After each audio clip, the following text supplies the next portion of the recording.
Good afternoon, everybody. PCOcast here, back with more ambition. And I think we're just going to rest. Get rid of that little bit of exhaustion. Although we are at 51 credibility. I mean, that's not bad. This is a fairly small thing. We're just going to get a little bit of bourgeoisie gossip, which we're not really working on them. So I don't know. I mainly want to get rid of peril. We're at 71 livres, and I really don't want to miss another opportunity to pay our rent and Camille's wages. So unfortunately, it doesn't show on the calendar when it's due. But I did in fact forget that it's supposed to be every week. I thought it was once a month. Yeah. So it was like here, I think, right? It was either one of these 2 days, I believe. So anyway, let's see. Well, let's take a look at what's out there. Perils of Journalism is something with Pierre. Rumor mongers. It appears that you're not the only person hunting for gossip in Paris. However, if you're quick enough, you might be able to snatch some choice morsels from your competition. Okay.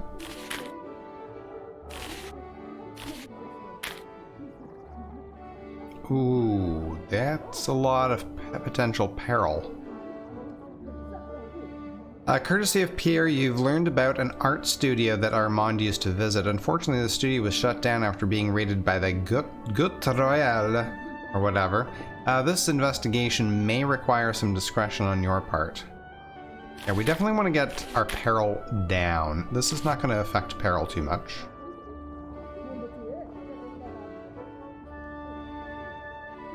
Yeah, I'm debating back and forth between just resting up and getting some information on Marcel. We can rest here, or here. Yeah, let's go ahead. Let's do Marcel. It's not too bad.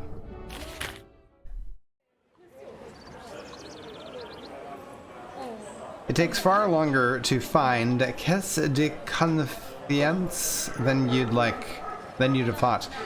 You'd never even heard of this particular bank, but you at least assumed it would look like a bank, right? Instead, you find yourself standing outside a squat building with stone walls and a reinforced door. Doesn't even have a sign out front. Inside, you find yourself in a room with a man waiting at a desk, tallying up some items in a ledger. Other than the desk, you can see very little furniture and no other customers. Motes of dust slowly circle in the air. The man looks up at you as you approach. He gives you the same fake smile used by anyone who has to be nice for a living. Bonjour, madame, and welcome to Caisse de Confiance. I have no idea how to pronounce that. A name in banking. That's quite a slogan. A name. Mm-hmm. Medium credibility challenge. We're at 51. I'd like to open an account with you. Let's give it a try. Oh, really? He asks, maintaining a smile, but eyeing you with a combination of surprise and suspicion. You just wandered in off the street and you would deposit money with us right now? Yes, with a bit of skepticism. Aw, damn it. How high is my credibility got to be to get a medium credibility challenge? And I gained peril. Lovely. Madame, what is this really about? He asks, propping his elbows up on his desk. You're obviously not actually interested in opening an account. If you're looking to learn something about our clients, then you're sorely mistaken. We value discretion, he says, placing an emphasis on the word value. Ah, I can just pay him. Value this information more than your discretion.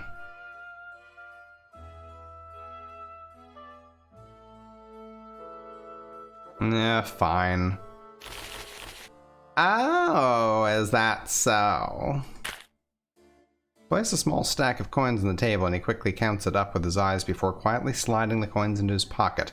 However, he doesn't move from his place behind the desk. You spent 30 livres. Livres. Madame, I could easily lose my job or be arrested for taking even a small bribe.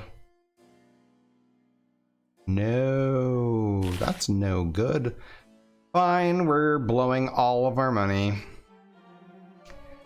Well, I suppose I could provide a larger consideration. You neatly place a second stack of coins on the table, and the young banker breaks into a smile. Mon Dieu! It appears that I have forgotten a very pressing engagement. I'm sorry, madame, but I must depart for at least an hour, he says, a little too loudly. Okay, we're completely, almost totally bankrupt. Especially after we go to the party and give the last another 10. We're gonna have one fake coin to our names. Before you can say anything else, he departs, leaving you alone in the bank. Alone with all the ledgers and records. Locking the front door to make sure that you aren't interrupted, you set up a pile of ledgers and start looking through them. You also manage to help yourself to a freshly boiled pot of tea from the back room. Years ago, your father's eyes started to have trouble focusing on small letters, so you had to help him with the accounting. Now it appears that all those late nights spent in his office squinting at barely legible expenses are about to pay off. Flipping through the pages, you eventually find some entries for Marcel's account. She certainly appears to have the fortune one would imagine from a woman of her station, but still, you press on. From the looks of it, the rumors that Marcel spent a fortune on her father's funeral were well founded. It must have been a truly lavish affair. Not long after that, you get to when Marcel's father, Alfonso Dufour, was the account holder. It appears that he was the one who made the family's money, not Marcel. While that would make for a good jab at a party, it's not enough. A member of the aristocracy having a fortune they didn't earn is more normal than not. Well, obviously. You're looking deep into the past now, at entries that are over 30 years old. Suddenly, everything just stops making sense. Marcel's father was landless, dead broke, under a mountain of debt, and had been for years. He only got by on loans from someone named Gretchen de Vasseur, who was also a client at this bank. Then, overnight, the Viscount had a respectable sum of money and everything just started working for him. In 30 years, the Viscount made no attempt to pay back his loans to de Vasseur. In fact, the first thing he bought was his newfound money was November 12th, 1768. Reinterment expenses.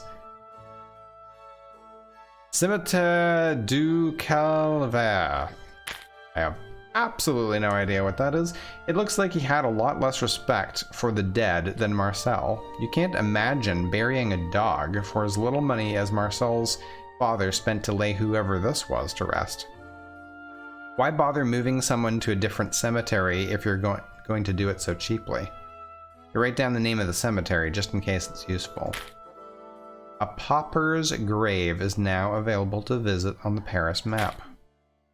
Ghoulishly, for a moment, you wonder if the Viscount Alfonso Dufour killed Levasseur and took their money.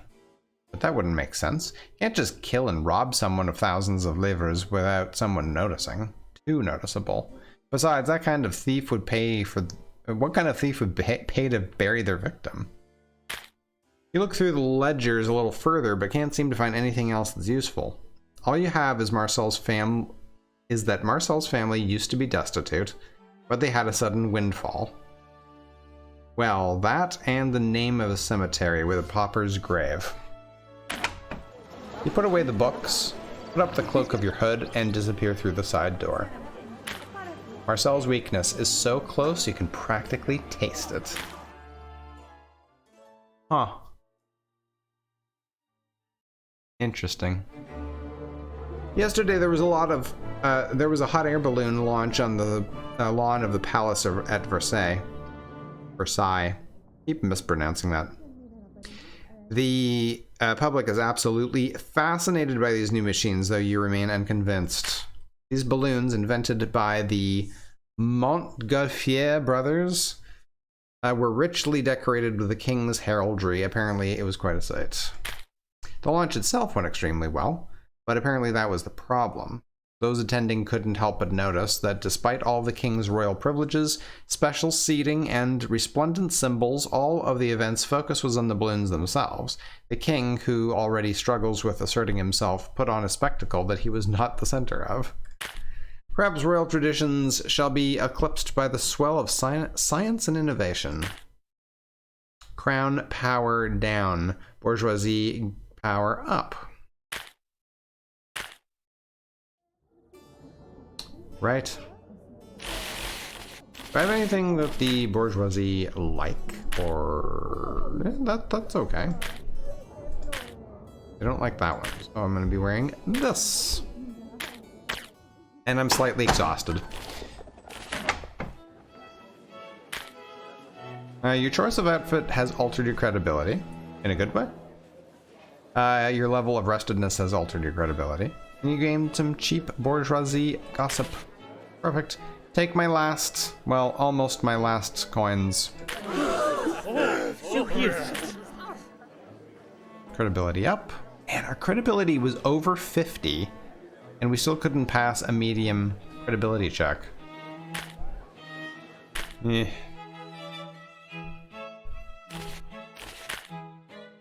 Recall a far-off memory. It's of the time when you and Armand first met. That's the conversation? Okay. Every group has ways of measuring one's worth and whether they deserve to belong. With the aristocracy, it's title. With the church, it's faith. With the bourgeoisie, it's simply money. One guest is here to remind you of such things. A guest has apparently been entrusted with valuable knowledge only to make the mistake of getting extremely drunk afterwards. A single chambermaid has been told to watch over him, but you've never been one to let such a petty obstacle get in your way. I can potentially gain a little bit of favor with Honorad and Alex here. Pair of women seem to have quite a bit to say to each other, but aren't doing so. Whatever dangerous rumors they've been getting hold of, they've gotten a hold of, they can't bring themselves to speak it in public. If one were to get one of them alone, however...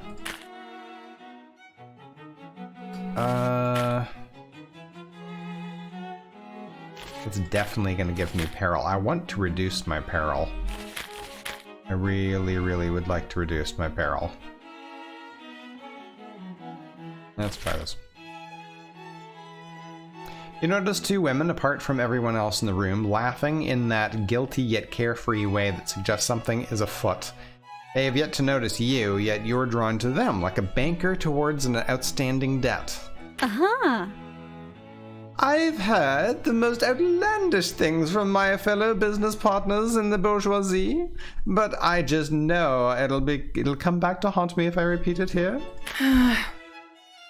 Ah, what a familiar feeling. My husband's told me of what he's been in, of what he's seen in the army, and I'm of the same mind. I'm not sure if I could endure the backlash that would result. The two women stare at each other in silence, which gives way to barely suppressed laughter. Then silence again. They like each other, right? It's settled then. Neither of us discuss what we know with anyone, even each other. Even while she says it, you can easily see that it would be trivial to get either of them to talk. It's just a matter of weathering the consequences. As they said, anyone who leaks these particular rumors will face immediate scrutiny from whoever has their secrets exposed. They are starting to part from each other. This is your chance to follow one of them. Let's go for the bourgeoisie.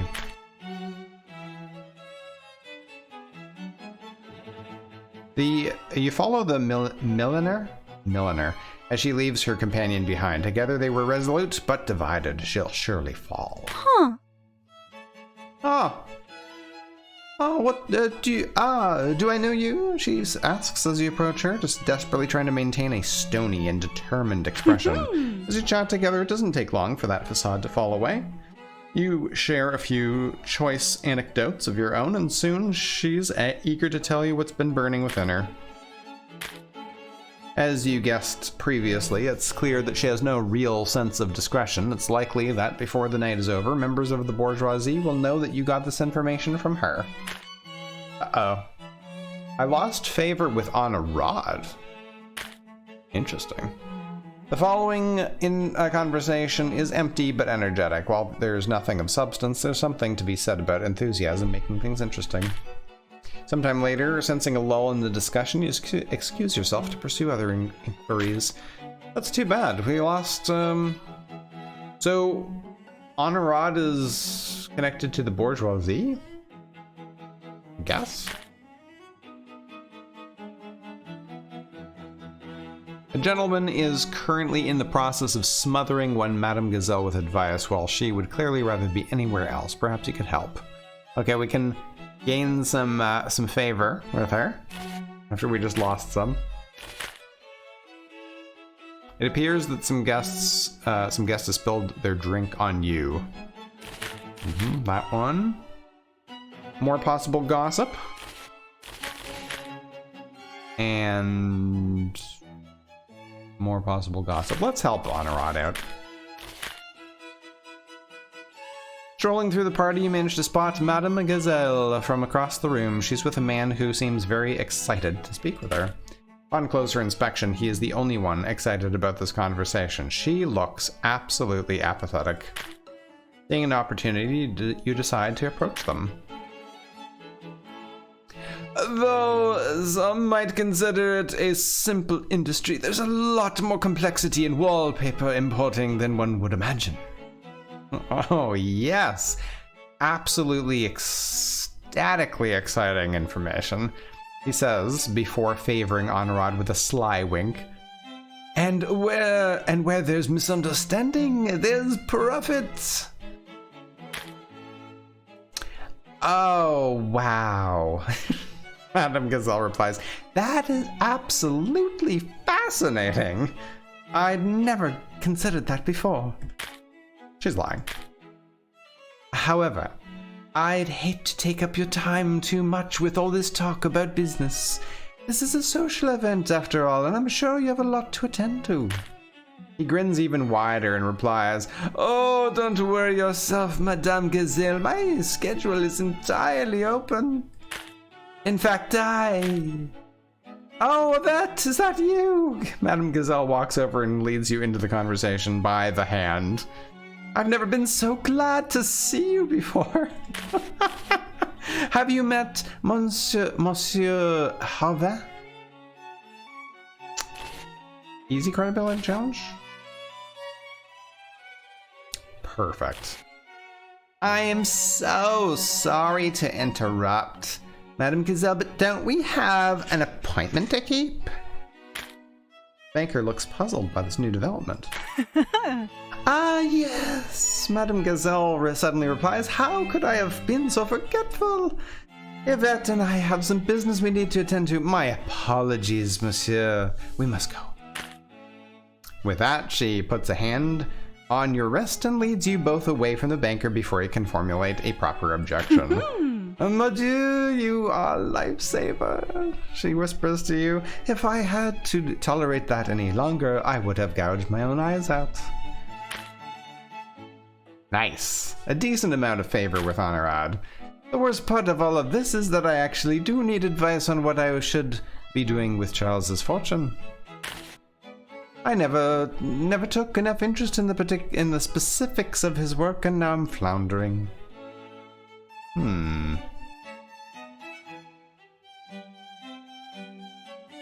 Well, I mean, if you really need so much advice, I could always bring Monsieur Hava back. She bursts out laughing and keeps laughing for a while. At one point, you're absolutely certain you heard her snort. Oh, don't you dare. If there's going to be any displays of wanton cruelty, I'm the one who'll be doing them. Little more favor. Without a word, Madame Gazelle's loyal servant Renee interrupts, with a look on his face that suggests something important needs to be addressed. Honorad sighs and responds with a silent gesture of her own. The servant hands you a bone-colored business card. There's no name printed on it, merely an address. Oh, while it appears that I must go, you should write me a letter. I would love to see you in a place where none of these people are able to interrupt us. That is, if you're amenable to such company. Rendezvous with Gazelle. Okay. Without another word, she leaves. The scent of her perfume still hangs in the air, floral yet bitter. Well, well, well, it just keeps getting better and better. You take the time to savor the scent hanging in the air before tucking her business card into your bodice and returning to the rest of the party. Wow. Okay. Well, we got a bit of gossip.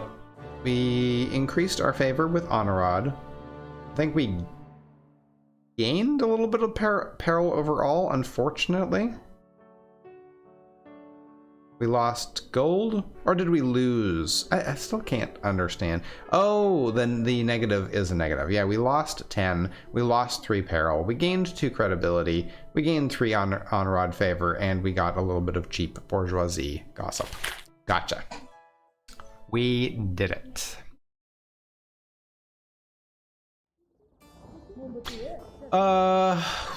This one's right after the other one.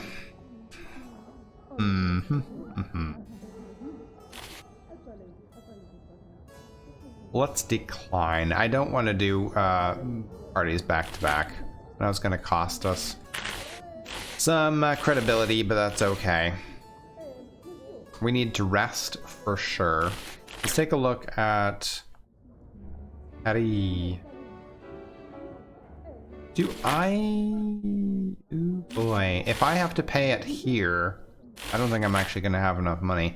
So let's just go ahead and sell stuff. Sell whatever we've got. Enter Pierre's office to find it more disorderly than usual, with Pierre pacing frantically in the midst of all the chaos. He looks up at you and exclaims, "Ah, madame! Thank you. Yeah, thank God you have arrived. I have been keenly checking the winds of public opinion, and my finely honed journalistic senses tells me that our readership desperately cries out for stories concerning the revolution. However, I am at a loss for such information. If you can get me fresh, mind you, gossip relevant to that faction in the next 11 days, I'll reward you with great reduction in peril." Oh, that would be nice. "In addition to your regular finder's fee." Oh, that would be very, very nice.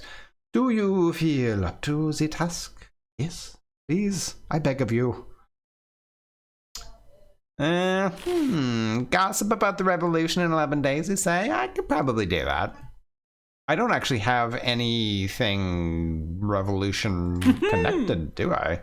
Ah, fantastique, madame. I just knew you were the perfect woman for the job.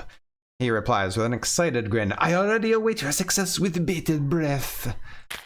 Now, then, to business, yes? Yes, to business, my friend." Okay, these are both. We're selling it all. That's all we got.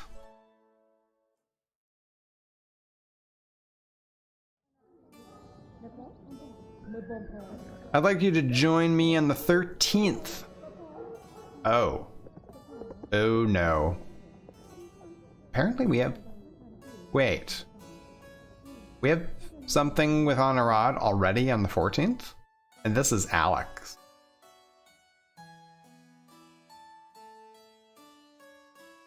No, we can't do that right after a party. No. Sorry, my man. We can do Honorad because we're going to have one day in between. Yeah. Sorry, Alex. My boy. My beautiful boy. Okay. Yeah, we can't do any of this. We need to rest before the next party, right? There's gonna be a church party. Church party.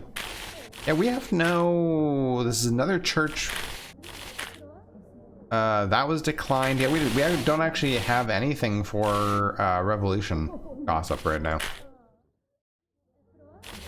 We are resting up at home. Take the day off. Spend some time, feel recharged, no longer exhausted, and moving on to other things like sleeping. You look up at the sound of Camille knocking on the door frame. Good morning, madame! Huh. The house's rent is due today, as are my wages. Okay, so it is Mondays, I believe. Ooh, 40. You have the necessary 40 livres, but I wonder if you could put them to better use. No. We gotta, yeah, we don't want to raise. We can just keep raising peril. Nice. There you go. Merci beaucoup, madame! Camille says with a curtsy as you hand her the money. Camille leaves to deliver the money, and with that, business concluded. Your day may continue. Yeah, so Mondays. Unfortunately, it leaves us with not a lot of money, but yeah. Wardrobe. We're going to want to wear... The church kind of slightly likes that. Doesn't care about that, doesn't like that. And we can't wear this back to back anyway, so... I guess we're wearing that.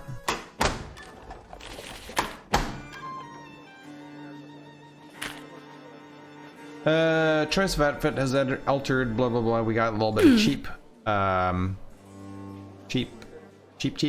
We got a little bit of cheap gossip for the church, and we're going to pay for that. Credibility up, peril down. Really doesn't move it all that much for the amount of money that we're talking, but this is this thing again. Church gossip. Church gossip. Lost coin. Chambermaid has been charged with returning a lost pouch of coins. Perhaps you can assist her with such an endeavor. Could potentially get some money, but we will most likely gain some peril. Why does it say negative? When they're talking negative on peril, do they mean positive? We'll lose credibility, probably gain peril, potentially make the money, potentially make no money.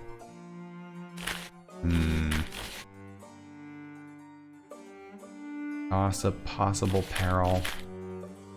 Lots of gossip, definitely peril. I'm curious about this. What is going on here? You wander around the party for a while, trying to find a conversation that feels right, but only end up feeling lost. Rather than wasting time on something that isn't working, you decide to take some time to yourself. It's been difficult to focus all day, and you're not certain as to why. Thankfully, you managed to find a deserted corner so you can just focus on yourself. While you're adjusting your stays so that they sit more comfortably, you consider your poor luck. It's not you, it's just that nobody has anything exciting to say right now. If nothing else, this feeling is certainly familiar. Of course, when you last felt like this, the parties were much smaller. They were also much less elegant, and they felt even less exciting than the one you're attending right now. In fact, you were at just such a party, bored to the verge of tears and making conversation with yourself, when you heard someone walking up behind you. I'm so sorry. I didn't realize the spot was taken. Oh. I was planning on fuming alone in the garden, but an occupier has already laid their claim. You are correct. Now, begone, as this garden is mine by right of conquest. You didn't know him, but you knew this routine well enough. This was normally the part where they called you a frigid woman and either stayed to insult your father or merely stormed away. Instead, he listens to you and laughs. You gained some favor with a handsome stranger. My apologies, fair brooding woman. When I said I didn't expect anyone here, that wasn't an idle jest. I love our town here and its people, but that doesn't mean that they can't try my patience sometimes. Everything here just feels like it's going around in a circle, like a water wheel. The waters of the river rush onwards to new things, but the wheel merely spins. Ugh, my apologies. I never introduced myself. My name is Armand. Armand never mentioned his last name to you, or even that he was a baron, until the third time you met. He pretended that it was because he thought it was unimportant, but you knew better. He was sick of the deference and groveling that came with his position. And may I ask you your name?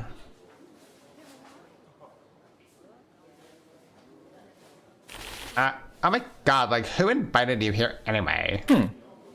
Ah, yes. In all honesty, I am invited to everything in town as a matter of course. Which sounds nice until one realizes that my attendance is also expected as a matter of course. The two of you stare into each other's eyes, and as your gaze plays along his moonlit features, you wonder how you've both managed to go so long without meeting.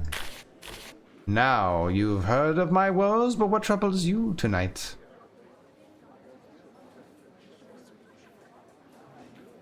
If it's all right, I would much rather talk about something pleasant. He smiles. I can understand that. Fury can be gratifying, but it rarely makes anything better. With great effort, you both manage to divert the conversation to funny stories from your past. It feels like exactly what it is, a pleasant diversion, something better than dwelling on anger. You have gained some favor with Armand. Unfortunately, I must go, for your presence will be missed. My presence will be missed, but yours will be missed. However, before I go, please take this. It's frightfully cold out here, he says, taking off his coat and handing it to you. His breath steams in the air and the coat is still warm with his body heat. You should feel the need to return it. Should you feel the need to return it? I like to spend my Sundays reading at Lessegon. Something, he says, gesturing in the direction of the tavern. With that, Armand leaves, the breeze blows, and you feel a brief shiver. So you wrap his coat about your shoulders. The collar smells like him, mixed with a trace of perfume. Like all memories, it begins to dissolve once the most important elements pass.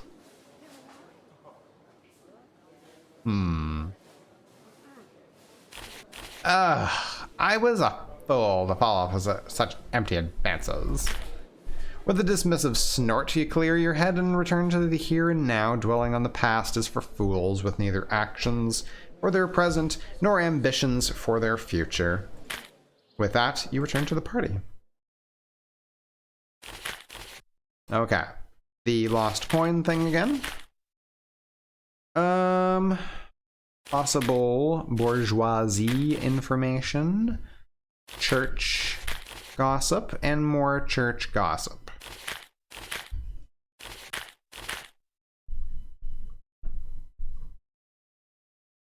Does this mean I'm going to... I still really don't understand what this means. I think it means that I'm going to lose credibility.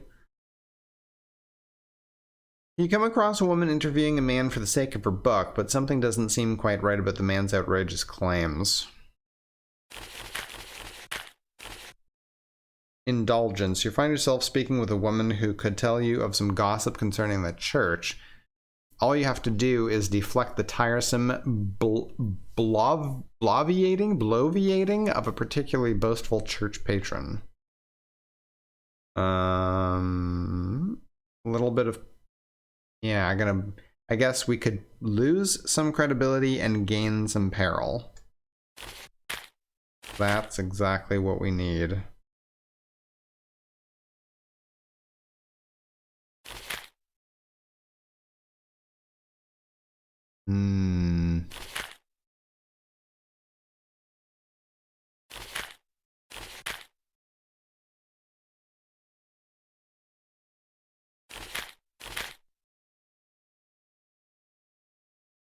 This is probably the best one to go for.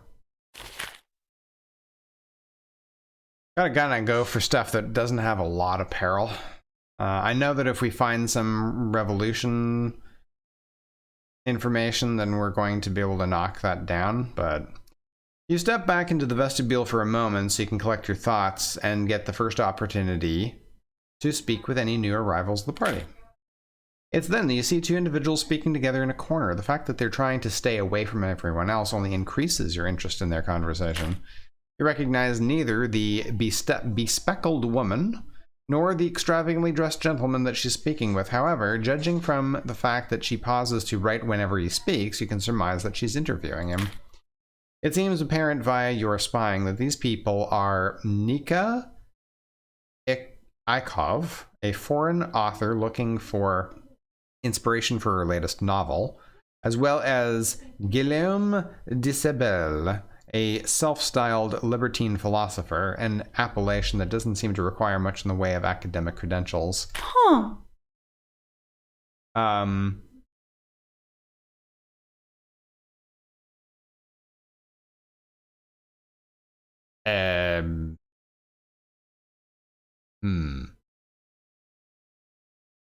Trying to channel my inner, like, Russian or something.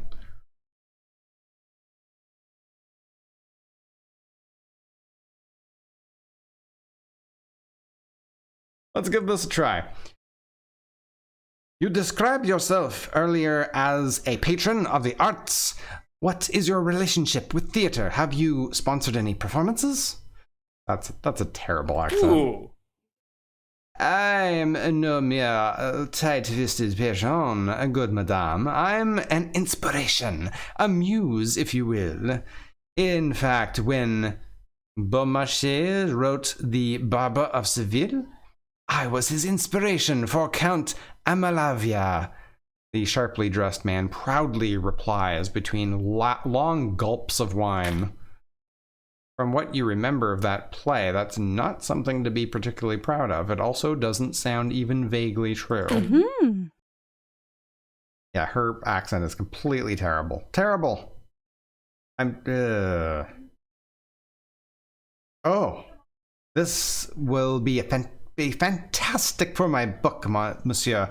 I must ask, how did you and Monsieur Beaumarchais meet? Ah, well, we meet at a banquet held by a visiting Algonquin prince. Algonquin prince? I'm sorry, did you say an Algonquin prince? He came across the ocean from the Americas and then held a banquet. The author replies, far more suspicious of this particular claim. Guillaume glances to you and raises an eyebrow. He knows his game's almost up. I'm not going to be able to pass that.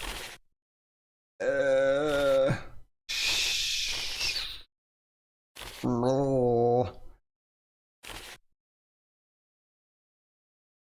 I don't want to just lose the... You know what? We're screwed. Madame Ekov, it sounds unlikely because it never happened. This is just a fable. Oh. Curses, Guillaume says with a sneer, shooting you a nasty look. Yeah. Ooh, yeah. You're simply no fun at all, madame. He continues, shaking his head in disgust. I shall find my entertainments elsewhere then.